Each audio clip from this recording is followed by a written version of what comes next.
And tonight it's Randwick Council in Sydney that's in our crosshairs because, of course, they, like many other councils, decided it would be a grand idea to debate about Israel and Gaza because, you know, Benjamin Netanyahu and Hamas are sitting around with bated breath waiting to find out what Randwick Council thinks before they take any further action in that conflict. But we find out today how much money Randwick Council spent having these debates, and apparently for the security and catering they needed for the special meetings in order to discuss geopolitics issues on the other side of the world, Randwick Council spent $13,000. And you might think, well, that's not a great deal of money, who really cares about that? But think about all the other councils that did exactly the same thing. This is your rates, after all. This is magnified across the entire country, and we find out these numbers because of a new lobby group called Better Council Group. If only we could actually get better councils, the leader of which,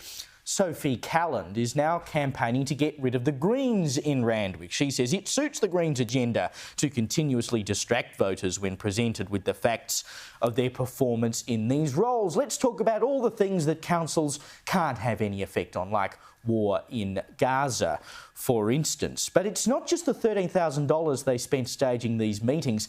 The mayor, the Greens mayor in Randwick, put up a Facebook post with photographs of an anti-Zionist rally. Someone, a member of the community, then made a complaint to the council under the Code of Conduct and said that this was discriminatory and sows division within the community. So that was then investigated. Can you imagine how much it cost them to investigate a Facebook post?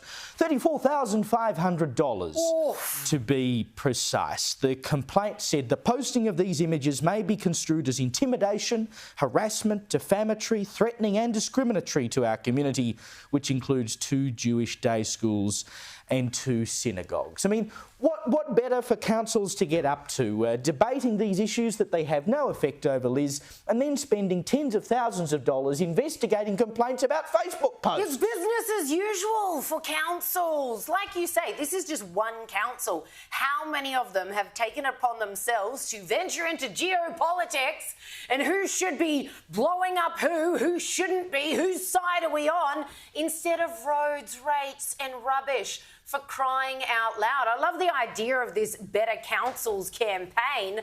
I hope they're absolutely cashed up. I hope they've got some full-time staff on board, because that is a full-time job. And I don't know how effective they can be, because of course these councils don't seem to change very drastically.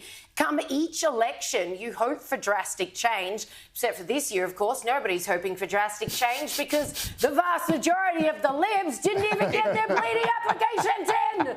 So there is no hope for change this time round. So you'd almost wonder why Better Council, this campaign, isn't just cooling their jets at this point, because almost all hope is lost. So many of the others couldn't even apply to run. Some of them are incumbents, so they won't be back. I dare say they'll get all those votes that can't go to the Libs now. So I think that's a pretty perfect time to campaign. So it's just going to be more of the same from these councils.